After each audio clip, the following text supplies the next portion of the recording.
Madilim pa ang paligid nang bumangon si Toto mula sa kanyang banig. Tahimik ang buong baryo, maliban sa huni ng kuliglig at kaluskos ng hangin sa mga dahon ng niyog. Hindi pa sumisikat ang araw pero sanay na siyang gising sa ganitong oras. Dahan-dahan niyang inalis ang kumot sa katawan at lumingon sa gilid ng kanilang maliit na kwarto kung saan nakahiga ang kanyang ama sa lumang papag. Si Itay Dumeng ay dating masigla at malakas, isang mahusay na karpintero. Pero ngayoy nakaratay na lamang at humina mula ng dapuan ng karamdaman ang kanyang katawan. Habang binubuksan ni Toto ang pinto ng kanilang bahay, humigop siya ng hangin at ngumiti. May kakaibang lamig at bango sa umagang iyon. Amoy na halata niyang may nagpapainit ng hurno sa panaderya. Mabilis niyang hinugasan ang kanyang muka sa poso. Saka tinakbo ang maikling daan patungo sa panaderya ni Mang Luis, isang maliit na tindahang gawa sa kahoy at yero sa gilid ng kalsada. Sa kanyang pagpasok, sinalubong siya ng pamilyar na amoy, amoy harina, mantika at bagong lutong pandesal. Para kay Toto, iyon ang amoy ng umaga, amoy ng pag-asa. Hinintay niyang matapos ilabas ang unang batch ng pandesal mula sa pugon. Kahit mainit, sanay na siyang buhatin ang mga tray at ayusin ang mga tinapay sa bayong. Ginagawa niya ito araw-araw, hindi para sa sarili, kundi para sa kanyang ama na naghihintay ng mainit na almusal. Wala silang masyadong pera. Simula nang huminto sa pagkakarpintero si Itay dahil sa lumalalang sakit nito sa likod at baga, si Toto na ang nagsilbing sandigan ng kanilang maliit na pamilya. Wala na rin ang kanyang ina. Isang umaga ay nagpaalam na lamang itong aalis at hindi na kailanman bumalik. Sa edad na 10, natutunan na ni Toto ang halaga ng sakripisyo. Habang bitbit ang bayong ng pandesal pauwi, dinig niya ang mga tilaok ng manok at ang mga yabag ng ilang taong nagsisinula na rin sa kani-kanilang araw. Pero si Toto, bata pa lamang ay tila may dalang bigat ng matanda. Pag-uwi niya, nadatnan niya si Itay na nakatingin sa bintana, nakasandal sa manipis na unan. Mahinang ngumiti ang matanda, tila ba kahit ang pagbati ay ginagamitan ng lakas. "May mainit kang pandesal, Tay," masayang sabi ni Toto habang inilalapag ang bayom sa lamesa. Kumuha siya ng piraso at nilagyan ng kaunting margarinang binili niya kagabi pa. "Mainit pa to, hinintay ko talaga." Lumapit siya kay Itay at inalalayan ito. Marahan namang kumagat ang matanda sa pandesal at sa bawat pagmuya ay tila napapawi ang kirot sa katawan nito. "Masarap, anak, parang gawa mo," sabi ni Itay. Tumawa si Toto, sabay upo sa tabi ng ama. Hindi man sila busog sa material na bagay, busog sila sa damdaming hindi matutumbasan ng pera, ang pagmamahalan ng mag-ama. Nang matapos kumain si Itay, tinabihan siya ni Toto at nagsimula silang magkwentuhan. Tungkol sa mga araw na si Itay pa ang bumibili ng pandesal tuwing umaga, noong buo pa ang pamilya. Sa mga kwentong iyon, naroon ang saya pero dama rin ang kirot. Sa murang edad, natutunan na ni Toto ang kahalagahan ng bawat piraso ng tinapay.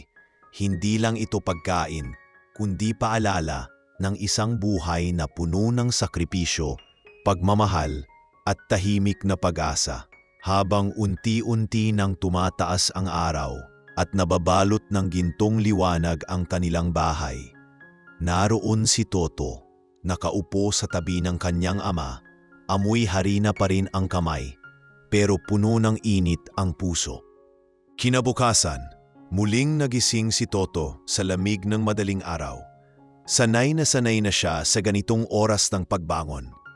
Agad siyang bumangon mula sa kanyang banig, kinuha ang maliit na tuwalya at tumakbo sa poso upang maghilamos. Habang kinukuskos ang mukha, pinagmamasdan niya ang langit na tila mas madilim kaysa karaniwan. Maulap ang kalangitan at may kung anong katahimikan sa paligid na para bang may nais ipahiwatig ang umaga. Ngunit hindi niya ito pinansin.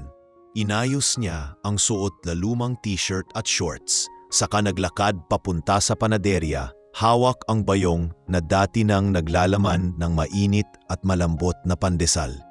Pagdating niya sa panaderya ni Mang Luis, may kakaiba agad siyang napansin. Nakaupo sa labas si Aling Berta, ang matandang kahera, at tila pagod na pagod ang mukha. "Mang Luis?" tanong ni Toto. Lumapit siya at sumilip sa loob. Walang ilaw ang loob ng panaderya at kahit na may kaunting usok mula sa kalan, halatang wala pang nilulutong tinapay. Lumabas si Mang Luis mula sa likod. Pawisan, may bitbit na sako ng harina pero halatang hindi sapat. "Pasensya ka na, Toto," ani Mang Luis. "Nagka-problema sa supplier. Na-delay ang dating ng harina. Wala munang pandesal ngayon." Hindi agad nakaimik si Toto.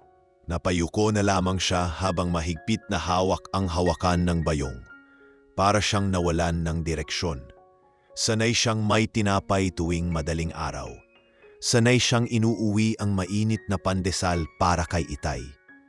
Sa isip niya paano magising ang kanyang ama at hanapin ito. Hindi siya sanay na wala siyang maibigay. "Baka mamayang hapon makaluto na kami," dagdag ni Mang Luis.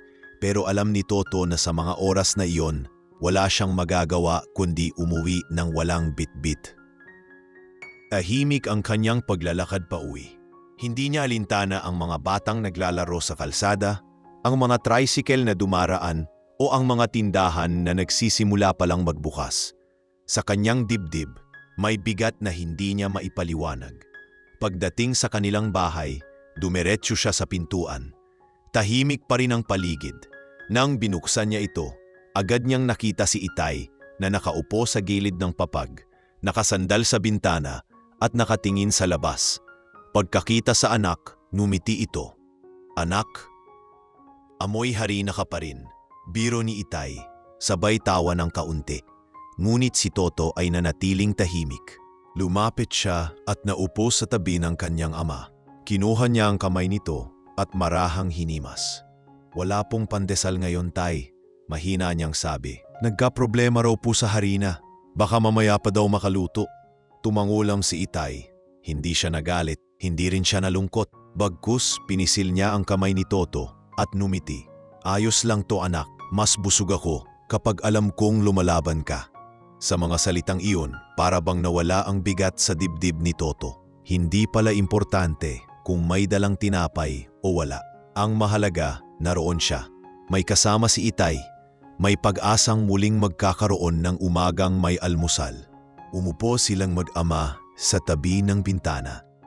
Pinagmamasdan ang mga ulap na tila mabibigat, pero dahan-dahang umaangat sa papawirin. Tahimik lang silang dalawa. Ngunit sa katahimikang iyon, naruroon ang mga salitang hindi na kailangang bigkasin. Sa araw na iyon, walang tinapay sa mesa, pero may alaala ng pagmamahalan. Alaala ng isang batang handang magsakripisyo at ng isang ama na hindi kailanman nawalan ng pag-unawa. Sa katahimikan ng umagang iyon, isinilang ang mas malalim na pangarap sa puso ni Toto na balang araw, walang batang magigising nang wala man lang kahit isang pandesal sa kanilang mesa. Kinabukasan, bago pa man tumilaok ang mga manok, muling nagising si Toto. May kakaibang sigla sa kanyang galaw kahit na wala pa ring katiyakan kung may pandesal na ngayong araw. Habang naghuhugas ng mukha sa poso, paulit-ulit sa kanyang isip ang sinabi ni Itay kahapon. "Mas busog ako kapag alam kong lumalaban ka." Sa murang edad, alam niyang hindi sapat ang umasa. Kaya't nang makatapos siya ng pag-aayos sa sarili, hindi na siya nagtuloy sa panaderya ni Mang Luis. Sa halip, nagtungo siya sa kabilang kalye kung saan nakatira ang matandang panadero na si Mang Kanor. Si Mang Kanor ay kilala sa baryo bilang dating pinakamahusay na gumagawa ng pandesal. Ngunit ilang taon na rin mula nang itigil niya ang pagtitinda sa merkado. Sa kabila ng kanyang edad, patuloy pa rin siyang gumagawa ng tinapay tuwing madaling araw, karaniwang ipinamimigay o ibinebenta sa mga kapitbahay na malapit lang. Kumatok si Toto sa kanilang gate at maingat na sumilip sa maliit na siwang. "Mang Kanor," mahina niyang tawag. Ilang saglit pa'y bumukas ang pinto at lumabas ang matanda. May nakasukbit na apron at bahagyang nakalubog sa harina ang mga kamay. "Oh, Toto, ang aga mo ah. May problema ba?" Nag-atubili si Toto sa pagsagot. Pinagmasdan niya ang paligid, saka tumango. "Gusto ko po sanang maglako ng pandesal. Kahit konti lang po. Baka po pwedeng makahingi o makahiram. Babayaran ko rin po kapag may kita na ako." Mahinahon niyang paliwanag. Napakamot sa ulo si Mang Kanor, tila nag-iisip, pero agad din itong ngumiti. Ganyan ang kagustuhang dapat pinapalakpakan, hindi umaasa, kundi gumagawa ng paraan. Kumasok siya sandali at pagbalik ay may dalang bayong na may laman ng halos 2 dosenang pandesal. "Sige anak, iyan muna. Huwag mo na munang alalahanin ang bayad, pero sa isang kondisyon, babalik ka bukas at tutulungan mo akong magmasa." Nangiti si Toto at hindi mapigilang tumango ng sunod-sunod. Hindi na siya nag-aksaya ng panahon. Dinala niya ang bayong at nagsimulang maglakad sa mga kalye ng baryo. Hindi ito madaling gawain. Sa una, hindi siya pinapansin ng mga dumaraan. Marami ang nagmamadaling pumasok sa trabaho o abala sa sarili. Ilang beses siyang tinanggihan at ilang ulitin siyang pinagdudahan. Ngunit sa kabila nito, hindi siya tumigil. Sa isang kanto, may isang matandang babae ang tumawag sa kanya, "Iho, may tinapay ka ba dyan?" Lumapit siya agad at inalok ng may ngiti. Bumili ito ng 3 piraso. Sa simpleng pagbiling na iyon, parang nabuhayan ng loob si Toto. Dahan-dahan, may mga bumili pa. Ang iba, marahil ay naawa sa batang lumalakad ng mag-isa. Ang iba naman ay talagang nagustuhan ang amoy at init ng pandesal na alok niya. Sa huli, halos maubos ang laman ng bayong at ang natira na lamang ay 1 piraso. Ang pinakaimportanteng bahagi para kay Toto. Sa bawat piraso ng pandesal na kanyang naibenta, hindi pera ang bumalik sa kanyang palad, kundi damdaming tila mas malapit na siya sa pangarap. Bawat ngiti ng mga nakatanggap ng tinapay ay parang sigaw ng suporta. Pagdating niya sa kanilang bahay, abot tenga ang kanyang ngiti. Hawak niya ang 1 pandesal, balot sa malinis na panyo. Pagbukas ng pinto, agad niyang tinawag si Itay. "Tay, may tinapay na po tayo ngayon." Bumangon si Itay mula sa kanyang hinihigaan, dahan-dahan pero may sigla sa mata. "Saan mo nakuha yan anak?" tanong nito. "Ako na po ang naglako. Pinayagan po ako ni Mang Kanor. Bukas daw po, tutulungan ko na siya sa paggawa." Napaluha si Itay habang hawak ang pandesal at sa bawat kagat ay dama ang pagmamahal ng anak. Sa isang bahay na madalas ay tahimik at kapos, muling umalingaw-ngaw ang init ng tinapay at yakap ng pag-asa. Sa murang gulang, natutunan na ni Toto na ang tunay na almusal ay hindi lang pagkain. Ito'y bunga ng sipag, sakripisyo at pagmamahal. Maagang muli nagising si Toto kinabukasan. Sa kabila ng pagod sa paglalakad kahapon, mas magaan ang pakiramdam niya ngayon. Parang may bagong sigla sa kanyang katawan at tila mas masarap ang ihip ng hangin sa umaga. Tumungo siya agad sa bahay ni Mang Kanor at nadatnan ang matanda sa harap ng hurno, abala sa pagmamasa ng harina. Hindi na siya kinailangang sabihan. Inilapag niya ang kanyang bayong sa gilid, naghugas ng kamay at agad na ring tumulong. Tahimik lamang silang dalawa sa simula, tanging tunog ng paghalo ng sangkap at pagtapik sa mesa ang maririnig. Ngunit sa pagitan ng katahimikan ay naroon ang ugnayang dahan-dahang nabubuo. Hindi man magkadugo, tila may lambing sa kilos ni Mang Kanor habang pinagmamasdan si Toto na seryoso sa bawat galaw. Nang maluto na ang pandesal, Isa-isang inilagay ni Toto sa bayong ang mga ito. Hindi na siya kailangang sabihan kung ilan lang ang pwede niyang dalhin. Alam niyang hindi pa sapat ang kita upang makuha ang lahat. Dala ang halos 3 dosenang pandesal. Naglakad siya muli sa parehong mga kalsada, sa mga sulok na dati walang pumapansin sa kanya. Pero ngayon, tila iba na ang timpla ng araw. Sa unang kanto pa lang, may isang lalaki ang lumapit sa kanya. "Iho, yung pandesal mo kahapon, ang lambot at ang bango, may natira ka pa ba?" Ngumiti si Toto at agad nag-abot ng pinapay. Hindi lang isa ang binili kundi 6. Sa bawat bahay na kanyang nadaanan, unti-unting nababawasan ang laman ng kanyang bayong. Hindi lang dahil sa awa o tulong ang dahilan ng pagbili ng mga tao ngayon. Nabibighani na sila sa lambot at lasa ng tinapay.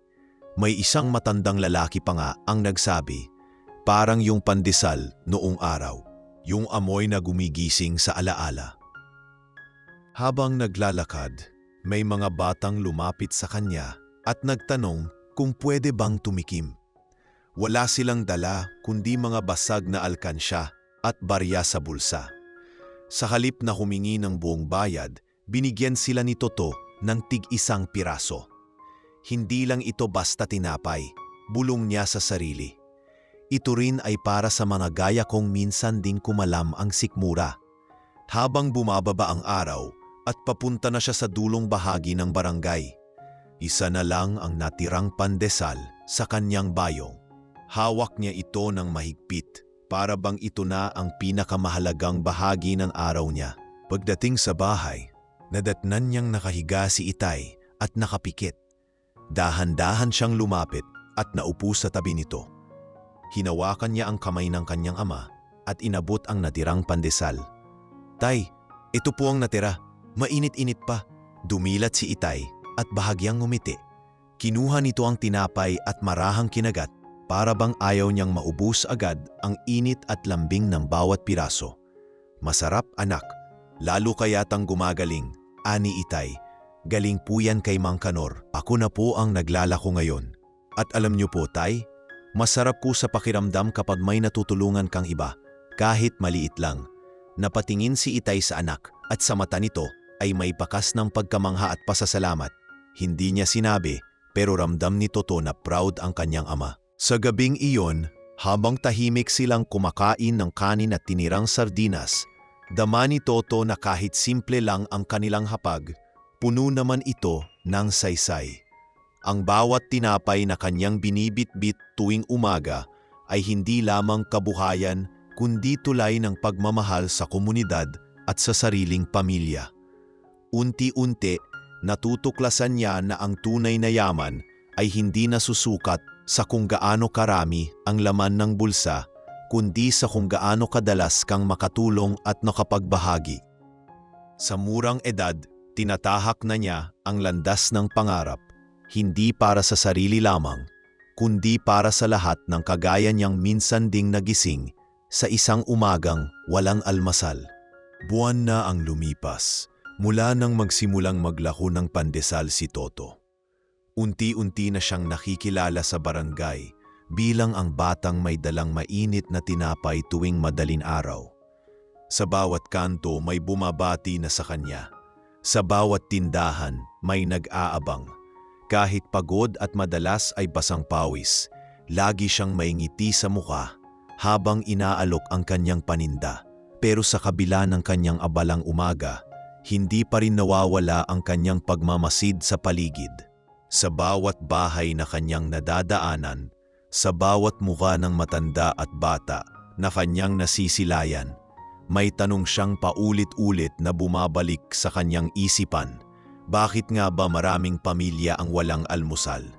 Bakit tila karaniwan na lang ang gutom tuwing umaga? Isang hapon, matapos ang kanyang paglalako, naupo siya sa ilalim ng punong mangga sa gilid ng barangay. Kasama niya si Tonton, ang kanyang kalaro na kapwa bata rin pero hindi nag-aaral. "Alam mo, Tonton," sabi ni Toto habang hawak ang isang piraso ng pandesal na natira, "balang araw, gusto kong magkaroon ng sarili kong panaderya. Napalingon si Tonton at natawa. Panaderia? Yung ikaw ang may hurno at gumagawa ng tinapay? Tumango si Poto, seryoso ang mukha. Oo, yung kahit sinong walang pera, pwede pa ring makakain tuwing umaga, lalo na yung mga batang katulad natin. Tahimik na napaisip si Tonton. Pagkatapos ay ngumiti ito at kumuha ng stick, saka gumuhit sa lupa. O ayan ang panaderya mo, Ania. Lalagyan natin ng malaking mesa dito, tapos dito naman yung hurno. Sa harap, may libreng tinapay para sa matatanda at bata. Natuwa si Toto sa ginawa ng kaibigan. Pati siya'y kumuha na rin ng stick at nagsimulang gumuhit. Dinagdagan niya ng tambayan, ng malaking lagayan ng harina at isang kwarto para matulog kung sakaling mapagod sa pagmasa. Habang gumuguhit, tila nagiging totoo sa kanyang isipan ang lahat. Pag-uwi niya sa bahay, nadatnan niya si Itay na nakaupo sa papag, nakasandal sa pader at may hawak na lumang notebook. Anong ginagawa mo dyan, Tay? Tanong ni Toto. Hinahanap ko lang yung luma kong talaan noon sa trabaho. May mga sukat kasi ako riyan, baka makatulong sa iyo balang araw. Naupo si Toto sa tabi nito, saka nagkwento tungkol sa panaderiyang kanilang iginuhit ni Tonton. Nakikinig si Itay, nakangiti habang nakapikit, para bang ini-imagine din ang sinasabi ng anak. Maganda yan, anak. Kung may matibay kang pangarap, kahit gaano pa yang kaliit ngayon, lalaki din yan balang araw. Parang tinapay, magsisimula sa maliit na masa, pero kapag nilagyan mo ng pagmamahal, lalago. Kinagabihan, habang natutulog si Toto, muling naisip ang sinabi ng kanyang ama. Tumayo siya, kinuha ang lumang notebook at naghanap ng malinis na pahina. Doon, sinimulan niyang isulat ang kanyang mga plano. Ilan ang kailangan para makabuo ng 5 dosena ng pandesal? Gaano karaming harina ang dapat bilhin? Magkano ang puhunan? Magkano ang kikitain? Isinulat niya rin ang pangalan ng kanyang panaderya sa itaas ng pahina, Pan de Alaala. Para sa kanya, hindi lang ito basta panaginip, isa itong layunin. Layuning hatid ng bawat umagang walang almusal, ng bawat kagat ng pandesal na may kasamang pag-asa. Habang lumilipas ang mga araw, mas dumami ang kanyang pinagsusulatan. Pati mga kwento ng kanyang mga suki ay isinisingit niya sa mga pahina. Kwento ng matandang babae na minsang nawalan ng anak. Kwento ng batang babae na araw-araw humihingi ng 1 piraso ng tinapay para sa kapatid niyang sanggol. Lahat ito ay nagsilbing inspirasyon sa kanya. Hindi niya pa alam kung kailan matutupad ang kanyang panaderya. Pero alam niya, isang araw, ang bawat pahina ng notebook na iyon ay magiging plano. At ang bawat plano ay magiging hurno, lamesa at tinapay na magpapainit sa puso ng bawat umaasang may darating na umagang may almusal. Isang madaling araw, tila mas malamig kaysa karaniwan ang hangin. Tahimik ang buong barangay, pero sa loob ng bahay ni Toto, abala na siya sa paghahanda ng bayong. Isinilid niya ang 3 dosenang pandesal na ipinagkaloob sa kanya ni Mang Kanor. Mainit pa ito at sa bawat hinga ay nararamdaman niya ang singaw ng tinapay na parang yakap ng umaga. Isinabit niya sa balikat ang bayong, hinalikan sa noo ang natutulog pa niyang ama, at saka lumabas ng bahay. Sa kalye, walang katao-tao. Ang mga poste ng ilaw ay nagliliyab pa, ila nag-aagaw sa pagitan ng dilim at liwanag. Mabilis ang kanyang lakad. Sanay na siya sa ganitong oras, sa ganitong katahimikan. Ngunit ngayong araw, may hindi inaasahang mangyayari. Habang binabaybay niya ang mas madulas at makipot na kalsada sa may likod ng palengke, bigla siyang nadulas. Nabitiwan niya ang bayong at kumalat ang mga panbesal sa lupa. Nabasa ito ng bahagya, ang ilan ay gumulong papunta sa kanal. Napaupo siya sa gilid ng kalsada, hawak ang tuhod at pilit pinipigil ang luha. Ang kanyang suot ay basa sa putik at ang bayong ay may punit na. Ilang segundo siyang nakatulala. Parang gumuho ang mundo niya. Sa murang edad, alam niyang bawat pirasong tinapay ay may kapalit na pagod at dasal. Kaya't sa bawat pirasong nawalan ng saysay, para bang may bahagi ng kanyang pangarap na nalaglag din. Habang nakaupo, may biglang humintong sasakyan sa kanyang harapan. Isang itim na kotse, malinis at bago. Bumaba mula rito ang isang lalaking nasa mga huling 40 ang edad, nakabarong at may suot na mamahaling relo. Sa unay nag-aalangan si Toto, ngunit nang tumabi sa kanya ang lalaki at biglang inabot ang payong at panyo, napatingin siya. "Nadulas ka ba, iho?" tanong ng lalaki. "Anong pangalan mo?" Bahagyang tumango si Toto at mahina ang boses na sumagot, "Toto po, nagtitinda po ako ng pandesal." Napansin ng lalaki ang mga nabasang tinapay, ang sirang bayong at ang maruming damit ng bata. Hindi siya nagsalita agad. Tumayo ito, kinuha ang isang pandesal na hindi pa masyadong nabasa at isinubo ng kaunti. Bahagya siyang napangiti. "Masarap ito. Gawa mo ba?" Umiling si Toto. "Kay Mang Kanor po. Pero ako po ang naglalako. Gusto ko pong magkaroon ng sarili kong panaderiya balang araw." Tahimik ang lalaki. Tila iniisip ang mga sinabi ng bata. Ilang sandali pa'y bumalik ito sa kanyang kotse at may kinuha sa loob. Isang calling card. Iniabot niya ito kay Toto. "Ako si Mr. Reyes. May bubuksan na maliit na kapehan dito sa bayan. Naghahanap ako ng lokal na pandesal supplier. Pumunta pa sa opisina ko sa Lunes. Dala mo ang gumawa nitong tinapay." Nagulat si Toto. Hindi siya makapaniwala.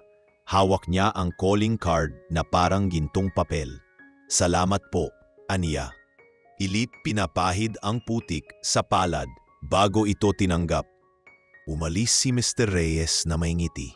Habang naiwan si Toto sa gilid ng kalsada, hawak pa rin ang calling card. Sa likod ng ulan at pagbagsak, may biyaya palang paparating. Tila ba ang pagkakadulas ay hindi kapahamakan kundi daan patungo sa isang bagong pintuan. Sa bawat pirasong pandesal na nabasa, may kapalit na pagkakataon. Sa kanyang pagbabalik sa bahay, inabot niya kay Itay ang calling card. "Tay, may nakausap po akong lalaki. Baka po may pag-asa na makalapit tayo sa pangarap." Pinagmasdan siya ng kanyang ama at sa kabila ng sakit na bumabalot sa katawan nito, ang mga mata niya ay puno ng liwanag. "Anak," mahinang sabi ni Itay, "sa bawat pagkadapa may dahilan. Minsan kailangan nating madulas para makita natin kung gaano tayo kalapit sa ating nilalakad." Sa gabing iyon, bago matulog, muling isinulat ni Toto sa kanyang notebook ang araw na iyon. Hindi ang pagkadulas ang kanyang isinalarawan, kundi ang panibagong pagbangon. Ang sandaling ang isang simpleng batang panadero ay nasilayan ng isang taong makakatulong sa kanyang lumang pangarap. Isang paalala na minsan, ang biyaya ay dumarating sa anyo ng pagkabasa, putik at katahimikan. Lunes ng umaga, mas maaga pa sa karaniwan ang gising ni Toto. Maayos niyang inayos ang kanyang lumang t-shirt, nilinis ang sapatos na halos wala ng talampakan at sinigurong maayos ang bayong na bitbit niya. Sa loob nito ay 6 na pirasong pandesal, bagong gawa ni Mang Kanor, tinulungang masa ni Toto mismo. Habang papalapit siya sa maliit na opisina na nakasulat sa calling card ni Mr. Reyes, kabado ang kanyang dibdib. Hindi pa siya kailanman nakapasok sa ganitong klaseng gusali. Malinis ang pintura, may aircon, at may mga taong nakauniporme. Ngunit sa kabila ng kaba, buo ang loob niya. Inalala niya ang mukha ni Itay kagabi, kung paanong sinikap nitong maupo ng matagal para lang makita siyang nagsusukat ng bagong recipe ng pandesal. Ang simpleng ngiti ng kanyang ama ang nagsilbing gabay niya sa bawat hakbang. Pagpasok niya sa opisina, sinalubong siya ng isang receptionist na may magaan na ngiti. "Ikaw ba si Toto?" tanong nito. Tumango siya. Halika, hinihintay ka na ni Sir. Pinasok siya sa isang maliit ngunit maaliwalas na meeting room. Nandoon si Mr. Reyes, nakasuot ng simpleng polo, nakangipi at may hawak na tasa ng kape. Magandang umaga, Toto. Bati nito. May dala ka bang tinapay? Agad na inabot ni Toto ang bayong, binuksan ito at maingat na inilabas ang mga pandesal. Kumuha si Mr. Reyes ng isa, sinamahan ng kape at kumagat. Ilang segundo siyang hindi nagsalita, parang nilalasahan ang bawat hibla ng tinapay. Ito ang hinahanap ko, anya sa wakas. May balanse ang alat at tamis. Malambot pero hindi manipis. Mainam itong ipares sa kape. Bagay sa almusal ng maraming Pilipino. Hindi alam ni Toto kung ano ang isasagot. Nakatayo lang siya, hawak pa rin ang bayong. Pilit itinatago ang tuwang hindi niya maipinta. Toto, patuloy ni Mr. Reyes, gusto kong makipagkasundo sa gumagawa nitong pandesal. Kung pwede, magsusupply siya araw-araw ng 100 piraso sa bagong coffee shop na bubuksan ko sa plaza. Ikaw ang magiging tagapamagitan. Magkakaroon ka ng bahagi sa kita. Kung mapagkakatiwalaan ka naming consistent, baka lumaki pa ang order. Napalunok si Toto. Para siyang binigyan ng tiket sa pangarap. Tumango siya at agad na nagpasalamat. Maraming salamat po, sir. Kayang-kaya po namin ni Mang Kanor. Umalis siya sa opisina na parang lumulutang sa hangin. Tila magaan ang bawat hakbang. Dumiretso siya sa bahay ni Mang Kanor at agad ibinalita ang magandang balita. Nagulat ang matanda, ngunit agad ding napangiti. Aba, parang bigla tayong napasubo ah. Biro nito, pero hindi maikakaila ang kilig sa kanyang tinig. Sige anak, magsisimula tayo bukas ng mas maaga. Kailangan nating doblehin ang dami ng masa. Sa araw ring iyon, sinimulan nilang ayusin ang maliit na usina ni Mang Kanor. Nilinis ang lumang lamesa, inayos ang uling sa hurno, at inayos ang talaan ng sangkap. Nagsulat si Toto ng bagong listahan sa kanyang notebook. Kailangang bumili ng dagdag na harina, asin at mantika. May plano na siyang sinusundan at sa unang pagkakataon, nararamdaman niyang ang kanyang mga pangarap ay dahan-dahang nagkakabuhay. Pag-uwi niya sa bahay, masaya niyang ibinalita ang lahat kay Itay. Pinilit umupo ng matanda, mas pinatong ang likod sa unan at pinakinggang mabuti ang kwento ng anak. Magkakaroon na po ng regular na order ang pandesal namin, Tay. Sabik na wika ni Toto. Magsusupply kami sa office shop. Tahimik si Itay sa loob ng ilang sandali, saka dahan-dahang hinawakan ang kamay ng anak. Anak, ipinagmamalaki kita kahit kailan. Hindi ko pinagdudahan na daraping ang araw na maglalakad ka hindi para lamang maglako, kundi para tuparin ang sarili mong pangarap. Sa gabing iyon, habang natutulog si Toto, pinisil ng marahan ni Itay ang kanyang palad. Sa pagod at katahimikan, naroon ang kapayapaan ng isang amang alam na unti-unti, umaangat ang kinabukasan ng kanyang anak.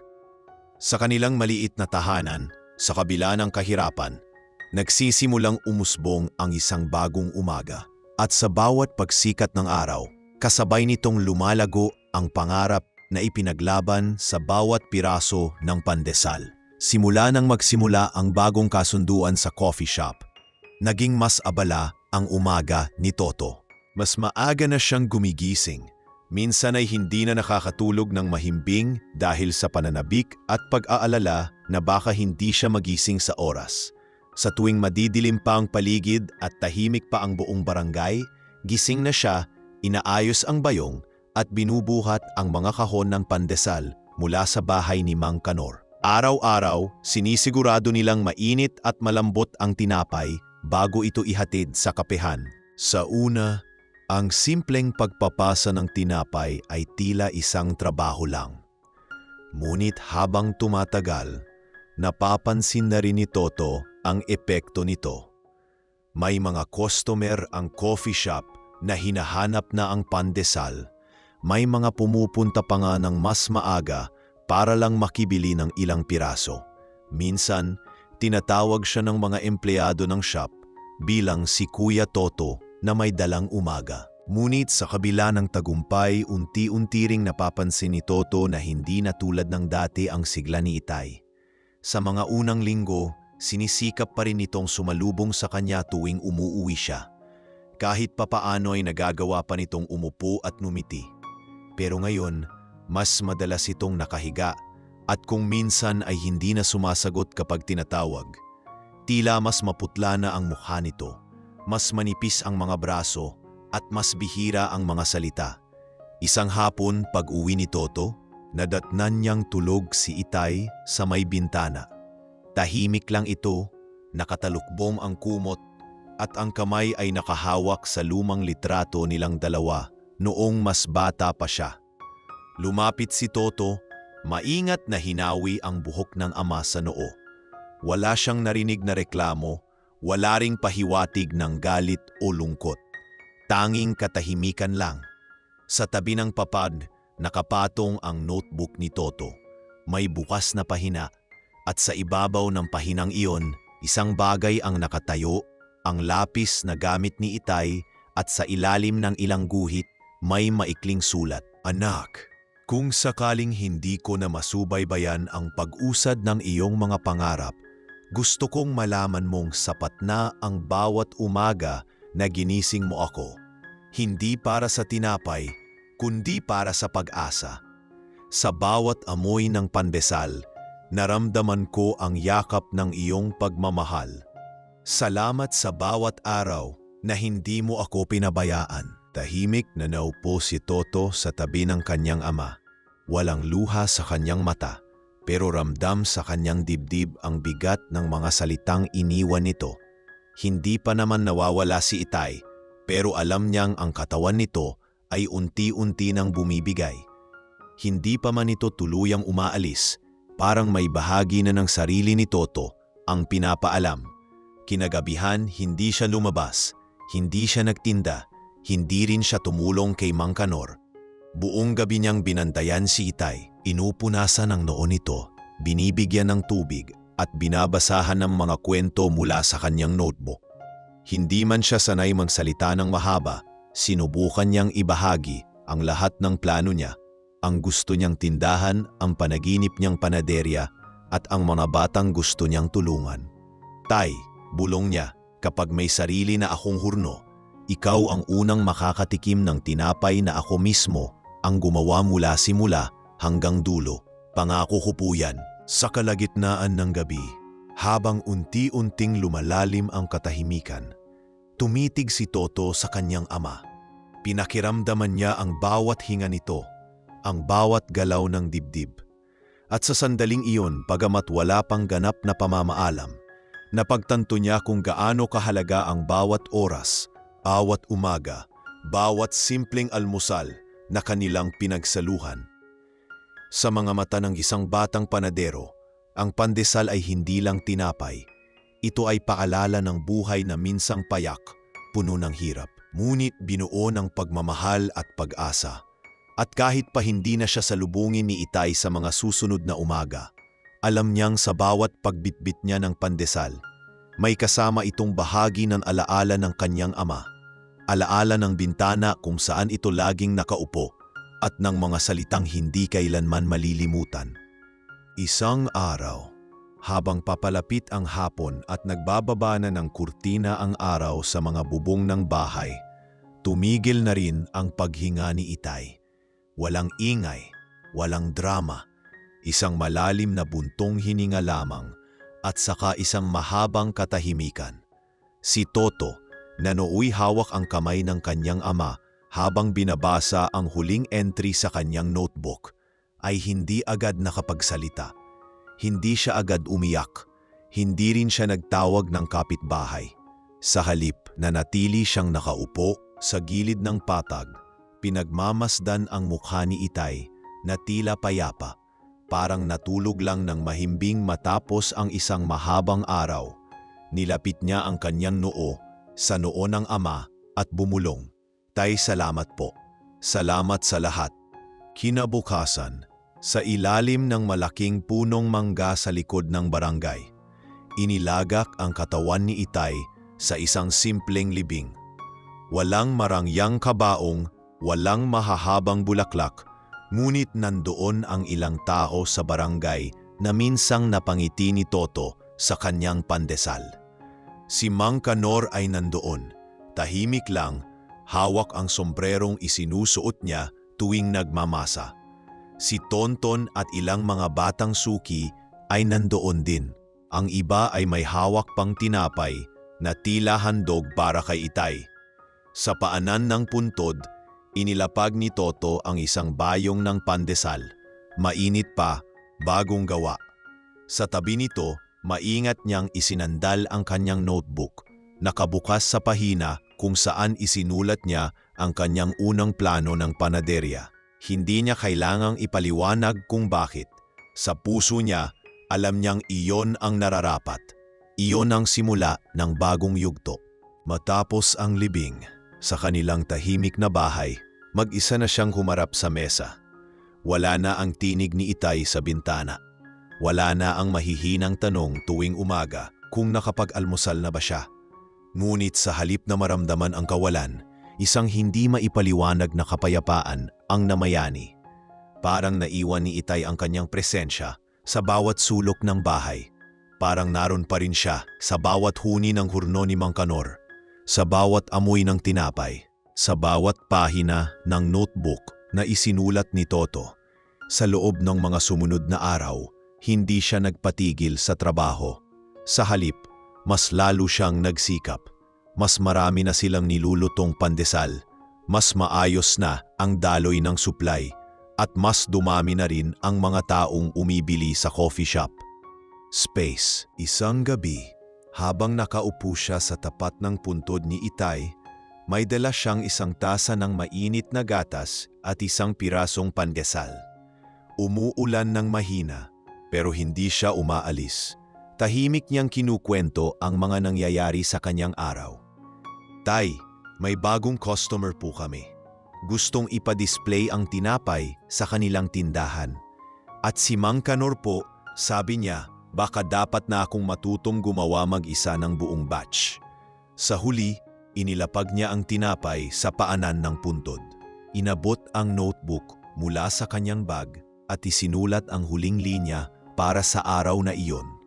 Wala na si Ipay sa bahay, pero araw-araw ko pa rin siyang binibigyan ng almusal. Ang pangarap ni Toto ay hindi na lang para sa kanya. Hindi na lang ito tungkol sa panaderya. Ito na ay para sa alaala. Para sa lahat ng batang minsang nagising sa isang umagang walang almusal. Para sa bawat ama at ina nagturo ng pagmamahal sa simpleng paraan. Sa bawat kagat ng pandesal, may kasamang kwento. At sa bawat kwento, naroon si Itay, ang boses sa bintana, ang kamay na kumakain ng tinapay, at ang puso na kailanmay hindi nawala. Ngayong siya na lang mag-isa sa bahay, hindi na siya natatakot sa katahimikan. Dahil alam niyang, sa bawat paglanghap niya ng amoy ng bagong lutong tinapay, naroroon pa rin ang umagang dati nilang magkasamang hinaharap. Tahimik, simple, pero puno ng alaala. Lumipas ang mga taon at unti-unting nabago ang itsura ng barangay. May mga bagong establishmentong nagsulputan, may mga dating bahay na na-renovate at may mga pamilyang lumipat. Ngunit sa isang sulok malapit sa plaza, nanatiling bukas tuwing umaga ang isang maliit na tindahan na palaging may amoy ng bagong lutong pandesal. Sa ibabaw ng pinto nito, may simpleng karatula na may nakasulat sa kahoy, Pan de Alaala. Hindi ito malaking bakery, wala ring aircon o mamahaling dekorasyon. Pero sa bawat sulok ng tindahan ay may kwento. Sa likod ng counter, si Toto, ngayoy 22 na, mas matangkad, mas matatag ang tindig, ngunit pareho pa rin ang mga mata. Mata ng batang may pangarap na nagsimula sa umagang walang almusal. Sa loob ng tindahan, may lumang larawan na nakasabit sa tabi ng hurno. Isang larawan ni Tay Dumeng, nakangiti habang hawak ang isang pandesal. Sa ilalim ng larawan ay may maliit na plaka na nagsasabing, "Para kay Itay, ang unang dahilan kung bakit may tinapay ang umaga ko." Araw-araw, bago busan ang tindahan, inaayos muna ni Toto ang lumang upuan sa gilid. Doon siya saglit na umuupo, dinadasalan ang umaga at nilalanghap ang unang tamoy ng pandesal. Palaging may nakalaan na basket sa harap ng pinto. May nakalagay na karatula, "Libreng pandesal para sa matatanda at mga bata." Isa ito sa mga unang plano niya noon sa notebook na isinulat niya. At ngayon, totoo na ito, hindi bilang charity, kundi bilang alaala. Alaala ng bawat pirasong tinapay na minsang ikinabusog ng kanyang ama. Alaala ng mga batang lumapit sa kanya noon at umuwi ng may laman ang tiyan. May isang umagang habang inaayos niya ang mga bayong ng pandesal sa estante, may lumapit na isang ginang. Naka-uniforme ito ng pampublikong paaralan at may kasamang batang lalaki na payat at tahimik. "Kuya Toto?" tanong ng ginang. "Ito po si Nathan, estudyante ko. Madalas po siyang wala sa baon," sabi ng isa sa mga bata. "Nagbibigay daw po kayo dito ng tinapay." Lumapit si Nathan at walang imik na iniabot ang kanyang kamay. Doon, marahan na inabot ni Toto ang mainit-init pang pandesal. "Para sa'yo to, basta kakain ka ha, hindi mo lang tititigan." Tumango ang bata. Pagkaalis nila, hindi na muling nagsalita si Toto. Ngunit habang inaayos niya ang natitirang tinapay sa tray, napangiti siya. Parang binalikan siya ng sarili niya sa anyo ng batang iyon. Payat, tahimik, pero may mata na puno ng tanong at pangarap. Minsan sa gabi, kapag tahimik na ang tindahan at tapos na ang huling batch ng lutuan, binubuksan ni Toto ang lumang notebook. Bagamat may bagong bersyon na siyang ginagamit para sa mga talaan, iba pa rin ang pakiramdam tuwing binabalikan niya ang unang mga pahina. Doon nakasulat ang kanyang panaderya, ang plano para sa libreng pandesal, ang listahan ng mga suki, pati ang simpleng linya na palaging bumabalik sa kanya. Pandesal para kay Itay. Para sa mga umagang hindi niya ako iniwan. Sa bawat pahina, may alaala. At sa bawat alaala, may tinapay na siyang ginawa, hindi lang para ibenta, kundi para ibalik ang kabutihang kanyang natanggap. Ang panaderya ni Toto ay hindi lamang negosyo. Isa itong munting tahanan ng mga kwento. Araw-araw may dumarating na bagong mukha. May lumang kaibigan na bumabalik. May batang minsang pinakain na ngayoy marunong nang magsabi ng salamat. At sa bawat umaga, habang ipinapasok niya ang unang batch ng pandesal sa hurno, palagi niyang inaalaala ang unang umagang wala siyang maibigay kay Itay. Dahil doon, nagsimula ang lahat. At dahil doon, hindi na muling mawawalan ng almusal ang sinumang kumakatok sa kanyang pintuan. Pandesal na may kasamang alaala. Pandesal na may halong pagmamahal. Pandesal na kahit lumamig, ay mananatiling mainit sa alaala ng bawat nagising sa umagang walang pagkain kundi may pananalig. Isang tanghali, habang inaayos ni Toto ang mga natirang tinapay sa estante, may pumasok sa panaderya na batang lalaki na mukhang gutom, may bahagyang putik sa shorts at may bitbit na maliit na sako ng kalakal. Payat ito, medyo marungis at tila sanay na sa araw at alikabok. Tinitigan niya ang mga pandesal sa display, pero hindi nagsalita. Hinawakan lang ang bayong niya ng mahigpit habang pilit itinatago ang pagkatakam sa tinapay. Napansin agad ito ni Toto. Lumapit siya ng marahan, humarap sa bata at walang tanong-tanong, inabot ang isa sa pinakamainit na piraso. "Kain ka muna," sabi niya. "Wala kang kailangang bayaran." Nagulat ang bata, pero agad din itong mumipi at sa kanyang simpleng ngiti, parang may kung anong naalala si Toto. Parang nakikita niya ang sarili niya sa batang iyon. Pagkaupo ng bata sa bangkong kahoy sa sulok ng tindahan, binantayan lang siya ni Toto habang dahan-dahang kumakain ng tinapay. Napansin niya ang maliliit na galos sa tuhod ng bata, ang maruruming kuko at ang mga mata nitong hindi mapakali. Mata ng batang palaging alerto, sanay sa lansangan, pero nangangarap pa rin. "Anong pangalan mo?" tanong ni Toto matapos ang ilang sandali. "Pong po," sagot ng bata. "Nagkakalakal po ako tuwing walang pasok. Pero minsan po, wala talaga akong makain.